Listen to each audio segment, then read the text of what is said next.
Sekarang hari Selasa, tanggal 6 Oktober 2020, jam 10 malam, dan kami ini sekarang berada di pusat kota Serang, ibu kota provinsi Banten. Ada sirine, guys. Suasana begitu mencekam. Suasana begitu mencekam. Tuh, guys, dengerin tuh. Iya. Jadi begini, kondisinya sekarang kami ada di sebuah tempat namanya Perhutani ya. Cafe Perhutani.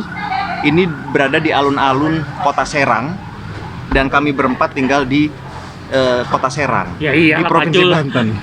Oh. Ya. Nah, hari ini tanggal 6 Oktober 2020 itu disahkan ya. Kapan sih disahkan? Kemarin. Semalam. Enggak, apa dulu? Disahkan inilah. Ntar gua tulis di judulnya, undang-undang apa? Cipta Kerja. Cipta Kerja atau Omnibus Law. Omnibus Law. Itu disahkannya tadi malam. Nah, sejak pagi itu di Twitter. Gimana sih disahkannya tadi malam, tapi demonya sejak pagi kan? Bukan, sejak pagi di Twitter. Oh gitu. Terus itu kan udah marak tuh beredar terus di. Nah, kebetulan kami berempat ini teman lama sejak SMP, malam ini berkumpul. Saya bekerja di swasta, ini beliau di swasta. Om Roy. Saya juga swasta. Ini guru. Swasta ya, pengajar. Guru, Ustadz. Ustadz Doni. Guru les. Nah, beberapa waktu yang lalu saya ngobrol dengan beliau. Rana bekerja di. Institusi. Iya, salah satu institusi pemerintah. Kalau ingin tahu Om Rana bekerja di mana, klik video saya yang judulnya Iya, bener. si Kampas. Kampas. Ketahuan dong. Nah, Kalau kami berempat ini juga sebenarnya berada di satu grup WA gitu. Nah, dari pagi itu isi WA-nya itu apa, Mas Bro? Ya tentang Tentang berbagai macam hal lah. Iya, demo. Mendiskusikan, kita bertukar pikiran. Nah, ironisnya sekarang kan jam 10 malam. Nah, kami ini di alun-alun beberapa menit yang lalu di kawasan Ciceri di Stadion Maulana Yusuf. Itu jaraknya dari sini berapa? Sekitar 1 kilo, 2 kiloan. 2 kiloan lebih. Ya 2 kiloan lah. Di sana rusuh gitu. Di sana Terjadi rusuh. demo. Terjadi demo. Unjuk rasa. Tahun baru. Iya, petasan di mana-mana. Dan aparat juga turun gitu ya. Kalau pengamanan memang pasti harus melibatkan aparat. Iya betul. Tapi kan sampai bentrok, Mas. Ya itu mahal dalam sebuah demokrasi aja. Iya betul. Tapi yang unik, satu kilometer dari sini itu Suasananya kondusif. suasananya tadi 30 menit yang lalu kan mencekam Oh, gitu. iya. Sementara di sini Aman. nyanyi-nyanyi, ngopi gitu. Iya, makanya yang di sini kondusif Saya dan jaraknya cozy 1 banget. Saya jaraknya 1 kilo dari lokasi malah. Nah, Saya iya di kan? Pasir Indah. Iya, di Pasir Waktu- Indah, 1 kilo Cuma dari selang lokasi. sama stadion aja. Ini kampus. Nah, Yang demo rusuh itu ya yang katanya Nah, itu, ini stadion. Itu Buka ini maskernya. komplek. Social distancing nggak ya? dia nggak buka maskernya juga tetap nanti ada muncul wajahnya. Oh gitu ya. Gitu. Nah, Om Roy kan kerja di Swasta. swasta di pabrik ya? Iya, betul. Di pabrik. Nah, Anda ini nggak ikut yang- demo? yang Anda berkepentingan Anda nih. yang demo atau yang itu gimana coba Yang dari sudut demo. pandang Dari Anda? sudut pandang ini nih, yang Kalau paling di berkepentingan. tempat saya itu Coba agak sini dong. Ini yang kayaknya mic saya demo agak-agak. itu Ini kok sambil main Serikatnya. Mobile Legend apa Hah? main apa sih? serikatnya yang ada perwakilannya dari serikat yang Yang ikut. melakukan demo. Kalau Bapak sendiri nggak ya? Kalau saya tidak, Karena Lebih aman. ya bukannya lebih aman. Cukup Emang cukup ada perwakilan. Nah, gitu ya. Kita juga Betul memodal betul. perwakilan itu tiap bulannya. Gitu. Jadi buat Tapi apa? dari sisi- Tapi dari sisi aspirasi? aspirasi sih kita udah Menolak gitu ya. menolak gitu. Menolak. Kita dari bos juga udah diakuin lah, maksudnya kalau ada penolakan kalau itu tuh undang-undang yang mungkin ya merugikan buruh. oh, jadi Kalau pemerintah Tapi sendiri sebentar. mengatakan, Iya. Ada hal yang menarik nih. Iya, iya. Sebelum bicara tentang masalah buruh, saya juga sebenarnya punya pengalaman sebagai seorang buruh. 3,5 bulan saya pernah bekerja sebelum di instansi pemerintah. Saya pernah bekerja di salah satu fabrikator. Fabrikator itu dia bagian untuk seperti buat pipa saluran gas, gitu kan. 3,5 bulan dengan pemiliknya dari luar, gitu kan. Dan memang luar biasa. Kalau yang saya alami gitu, kondisi buruh itu memang menjadi hanya objek eksploitasi.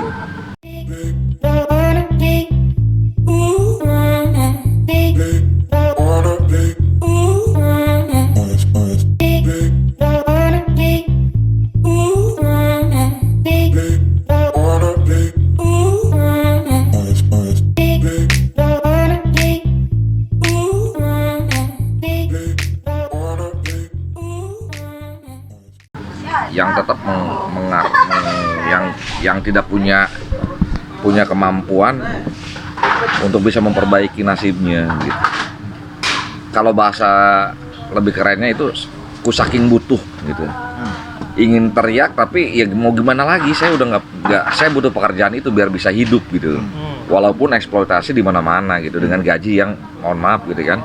Waktu itu saya gaji 1.050.000. Tahun berapa tuh? Tahun 2005-an lah gitu kan. 15 tahun lalu ya? Ya, 2005 1.050.000. Dalam kontraknya saya sebagai petugas administrasi. Jam kerja saya sampai dengan selesai. Masuk jam 7.30. Sebelum kita bekerja, mereka punya budaya namanya standing meeting. Bayangin, masing-masing divisi melaporkan apa yang sudah dikerjakan, apa yang akan dikerjakan hari itu. Dan saya pernah mengalami standing meeting itu 1 jam bahkan 2 jam. Bayangin lu, ngelebihin upacara bendera. Standing meeting itu meeting berdiri. Meeting berdiri, Harfiah bukan banget. bukan berdirinya lagi meeting ada yang berdiri, bukan gitu ya. Tapi memang kita semua berdiri gitu, menjelaskan, melaporkan progresnya, kemudian juga apa yang akan dilakukan hari ini gitu kan, target capaian apa. Bahkan dan yang masih sering didengar itu adalah tentang ucapan-ucapan.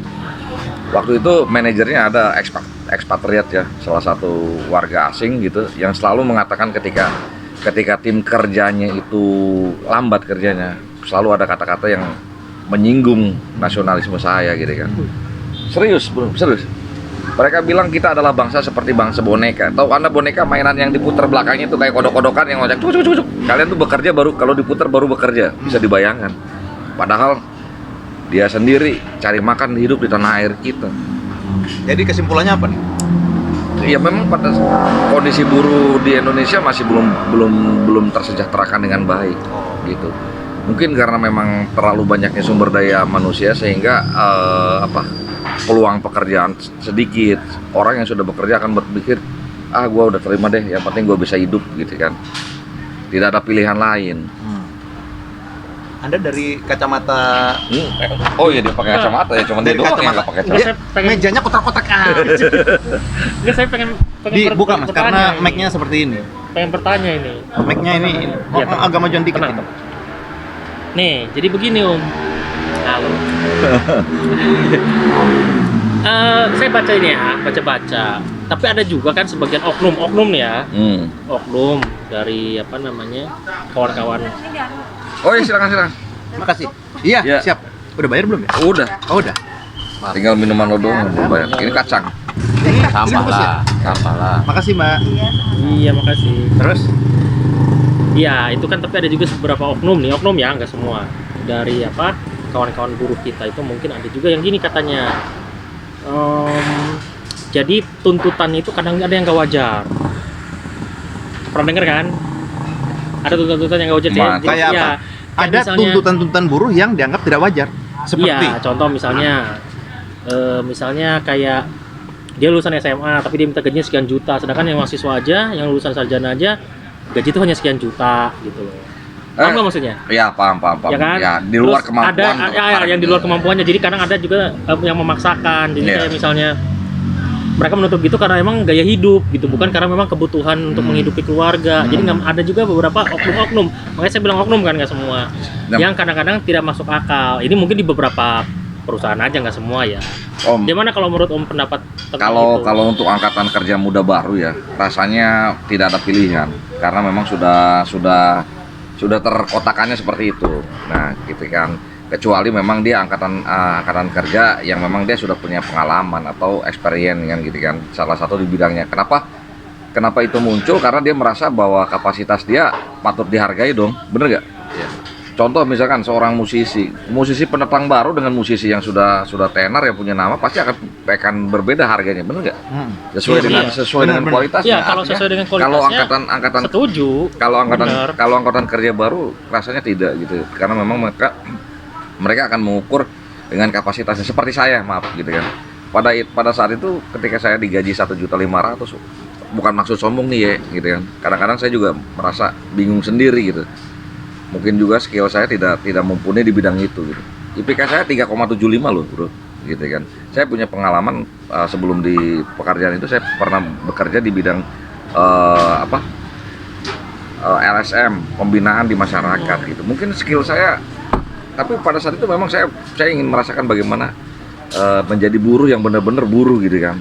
Dan memang saya juga butuh uang itu gitu, daripada saya nggak ada gitu, nggak ada kerjaan, nggak ada penghasilan, saya ambil ini kesempatan itu yang menurut saya sendiri ya memang seharusnya kita bisa dihargai dengan lebih daripada itu, tapi mau gimana, nggak kuasa gitu kan. Nah, kalau Anda kan merasa layak karena memang dari sisi pendidikan misalnya Tapi rata-rata IPK juga bagus. fresh, Nah, kalau misalnya ada yang graduate angkatan kerja baru tuh nggak bisa punya patokan seperti itu ya. Ya Om ya, waktu pertama Ya, kalau misalkan di tempat saya kerja itu ada Berapa teh? ada patokannya.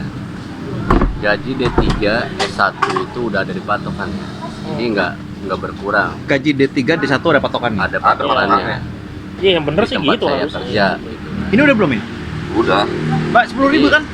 Emang kadang walaupun dia nggak ada pengalaman, cuma kan perusahaan melihatnya dari dia belajarnya mengeluarkan biaya berapa, dan patokan itu sudah ada. D3, S1, Iya. S3 itu udah ada patokannya, gaji untuk karyawan baru, Non pengalaman ya. non pengalaman yang baru. Nah, itu masuk. akan berbeda lagi ketika sudah berpengalaman. Kalau Ada sudah bergening berpengalaman, tertentu gitu yang saya tahu ada gitu. jenjangnya.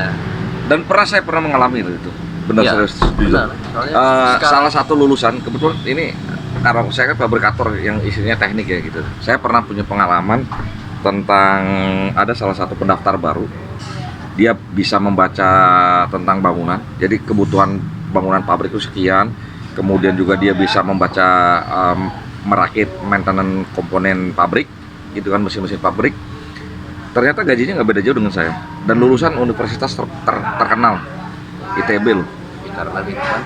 Gajinya cuma 2.500.000 waktu itu. Soalnya ya patokan setiap perusahaan beda-beda. Setiap patokan perusahaan kan beda-beda. Iya benar. Nggak semuanya sama. Iya. Maksud saya ya cocok sih gitu. Iya, seharusnya emang yang kuliah itu emang kan ada perjuangan untuk pembiayaan hidupnya. Walaupun dia tidak ada pengalaman, perusahaan mengakui kalau misalkan dia masuk Dengan lulus strata lah tertentu. dengan rata-rata tertentu, dia pasti ada gaji yang Lebihnya. sudah ditetapkan oleh perusahaan. Gitu. Kalau di perusahaan saya, Ya intinya mau begini ya. Setiap regulasi memang akan terjadi kontra, gitu kan, baik yang menerima ataupun yang resisten. Sehingga pemerintah di sini perlu hadir untuk menjembatani, gitu kan, menjembatani kebutuhan daripada pekerja dan keinginan daripada pemilik perusahaan, sehingga iklim itu kan terjalin kan gitu. Nah, keberpihakan itu yang memang harus selalu dijembatani oleh pemerintah dalam hal ini, nggak bisa dilepas begitu saja gitu. Dan tanggapannya yang untuk omnibus law hari ini yang sudah disahkan, mungkin itu mencederai daripada kepentingan buruh itu sendiri, mungkin gitu kan, dari sudut pandang mereka. Dari Sehingga sudut pandang buruh. sehingga perlu diajak dan diajak lagi untuk berdialog, membahas kembali sisi mana yang perlu diperbaiki biar terjadi kesamaan visi ke depannya. Baik keinginan pemerintah dalam hal ini mempertahankan investasinya, investasi dari pihak luar sehingga perekonomian stabil, begitupun dari pihak buruh gitu kan.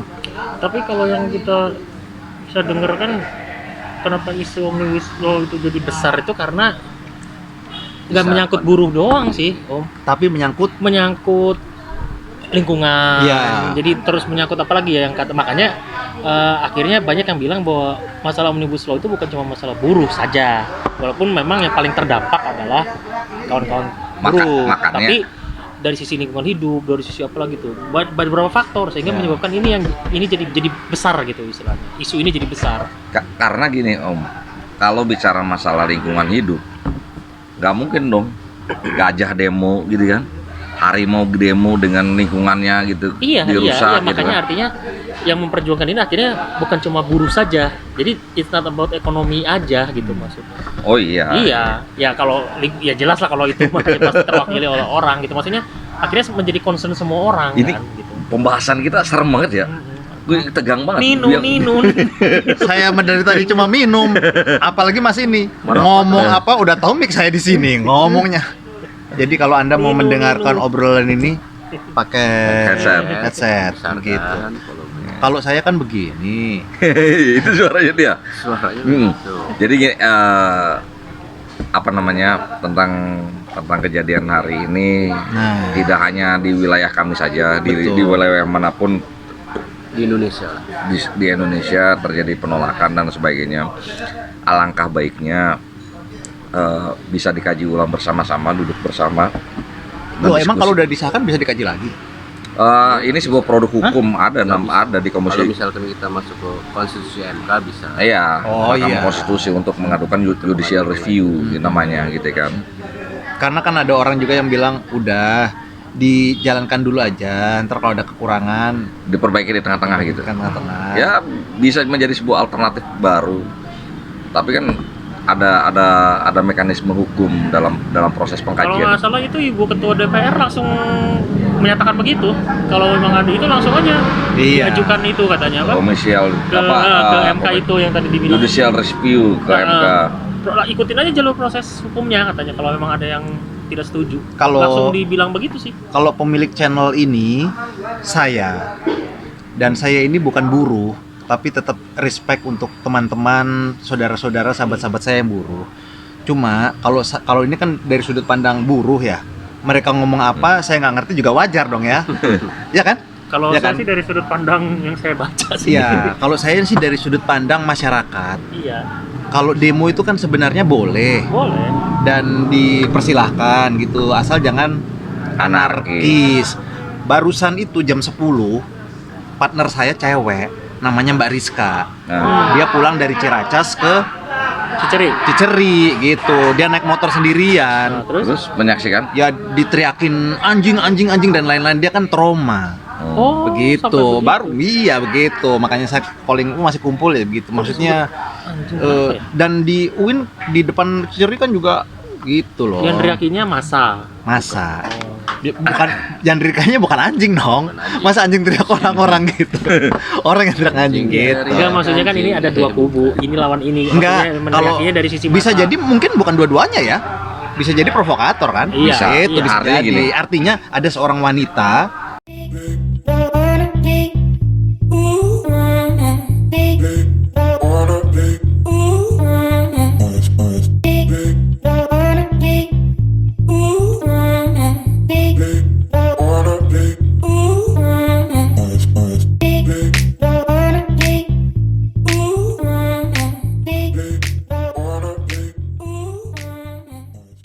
yang bisa jadi ibu kita atau kakak kita Iya, atau adik betul. kita atau siapapun yang adalah wanita Bisa jadi ketika melewati dia- itu iya. dia jadi trauma gitu. Bisa jadi dia pulang kerja, bisa jadi dia baru pulang belanja, Iya. bisa Masa- jadi dia mau lagi Masa ngapain. kubu A sama kubu B berseteru tapi ada yang lewat Jadi malah ke sono.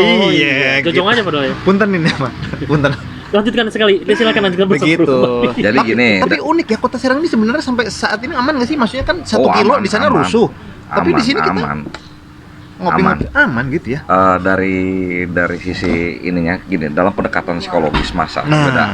Saya pun pernah Nah, sih, berpengalaman. sebenarnya kayak nggak cuma Serang sih, kontributor kita di Bandung tadi kan barusan menyampaikan juga Bahwa ada kan Bandung rusuh di TV tuh. Iya, iya. hanya Kontributor kita wilayah-wilayah langsung tertentu klarifikasi hanya di saja. Sukapayang katanya itu dari dulu pusat itu kan dekat Unisba dan dekat Gedung kampus sate lah. gitu Gedung ya. sate paling kan dekat gedung DPRD Jawa Baratnya. Jadi udah dikonfirmasi juga sama kawan kita di Bandung kan, Kalau? bahwa titik-titik tertentu aja. Oh iya ya. Sama kayak kita titik tertentu aja kan. Jadi di Ceri gini, misalnya.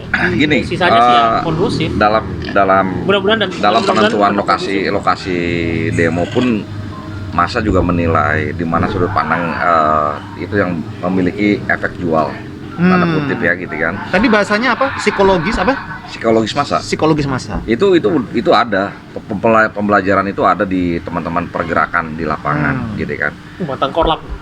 Ketahuan dari bahasanya. Oh, Jadi psikologis masa ada bahkan Gajiannya satu ya Mas. Jadi gini. kalau misalnya aksi buruh berarti di titik tertentu. Oh gitu. iya, iya Oh. pasti. Kita nggak akan mungkin demo tentang kebijakan pemerintah, maaf gitu ya. Kita bicara di tengah sawah gitu kan. Iya betul. Kepada betul, para betul. petani kita Betul. bicara ini kan. Artinya memang kebijakan ini kita tusuk ke arah mana yang ininya kan, yang akan menjadi pusat mengambil Iya, kebijakan gitu kan. Tergantung demonya seperti apa gitu kan. Kalau demo Seperti demo masak nggak iya, mungkin betul. juga di tengah jalan gitu kan. Demo masak. Bisa, yang Bisa dimasak lah. orang kali ya gitu kan. Cuma yang bikin agak ngeri dalam situasi itu kan kalau ditunggangi kayak gitu-gitu ya. Provokator. Itu ya makanya sebenarnya kan ada prinsip dalam kumpulan massa. Massa itu seperti bahan bakar, Mas. Iya betul. Nah, jadi gimana trigger itu bisa, kalau bahan bakar itu didemin aja nggak akan terbakar. Iya, Tapi benar. kalau sudah sampai ada trigger, itu yang akan berbahaya. Nah, susupan-susupan seperti itu, dan bahan bakar ini harus dipisahkan dengan triggernya, dan itu harus dikuasai oleh semua pihak. Contoh dari masanya pun gitu, harus mengantisipasi hal-hal demikian, menghindari penyusup. Begitupun dengan aparat keamanan. Warung tutup, Juga. warung tutup. Oh iya, warungnya tutup kan? Udah bayar kan tapi kan? Udah. Dan juga harus diingat gitu, aparat keamanan juga jangan sampai juga tertrigger gitu Iya. kan. Begitu terjadi bentrokan pasti akan kerugiannya adalah kedua belah pihak. Betul. Seperti pepatah kan gitu kan. Iya. Gajah bertarung, yang mati yang Landuk. lanuk itu apa sih? Semut kayaknya yang keinjek-injek mah. Intinya kalau dari sisi keamanan semoga Kota Serang sebagai ibu kota Banten aman ya. Oh pasti, insya Allah gitu kan. Nah makanya di sini juga perlu memahami psikologis massa. Kita bisa melakukan pendekatan yang pertama adalah kalau citra tentang Banten ini, terutama Kota Serang adalah kota yang religi, bisa menggunakan pendekatan agama, gitu kan. Ketika demo dihadapi dengan tenang, bisa kan, gitu kan, dialog. Yang bikin demo rusuh mungkin ya penunggang provokator itu mungkin ya. Bisa Sebagian besar, Bisa jadi ya. sebagian besar Kalau sebagian demo besar itu ada ini. penunggang. Iya ada penunggang. Karena masa juga Dan nggak itu, tahu siapa itu, siapa ini. Iya betul. dan kita lihat masanya siapa. Kayaknya kalau masanya buruh kemudian berjalan dengan tertib dikawal, kayak tadi di Tangerang juga tidak terjadi anarkis, cukup kondusif gitu kan. Teman-teman yang tadi juga demo di, masnya menyaksikan kan ya, Cirebon juga kondusif yang ya, di katanya. mana PWI di Cikande, Oh iya. kondusif kan, Iya, hanya menutup jalan saja, itu Iya, kan betul. ekses aja Iya, gitu kan, benar-benar. tidak ada anarki. Jadi kita bisa memetakan produksi. Ah, Produksi. ya artinya kan tetap yang namanya penggalangan massa itu pasti akan merugikan perusahaan karena akan stop produksi, akan merugikan masyarakat dengan menutup jalan gitu kan. Dan itu pun sebenarnya efek gitu. Kalau tidak mau ada efek ya jangan ada reaksi gitu kan, jangan ada, kalau ada reaksi ada aksi pasti kan gitu. Apalagi sekarang masanya Covid ya. Nah, itu yang saya sedihkan itu. Tuh. Yang saya sedihkan itu, ini kan sebenarnya isunya sangat sensitif sekali. Betul. Pakai masker dong. Oh. Ya sudah lah. Ya tapi gimana ya bahasanya ya gitu kan. Ini sudah menjadi sebuah kejadian yang terjadi, ya alangkah baiknya menjadi sebuah pembelajaran buat kita semua. Intinya begitu. Amin. Ah. Yang Ya. bisa menghentikan video ini adalah kapasitas handphone saya yang tidak bisa lama. Oke. Dikasih judul apa nih? Obrolan tengah malam. Obrolan tengah malam. Tapi sekali lagi ini hanya sebuah pendapat pribadi, tidak mencerminkan sesuatu hal bertolak belakang atau bagaimana. Ini respon mengungkapkan dalam era demokrasi kan Betul. gitu. Ini cuma Dan tidak ada maksud untuk Obrolan warung coklat. ini cuma obrolan pria-pria kesepian aja. iya benar. Kami adalah pria-pria kesepian.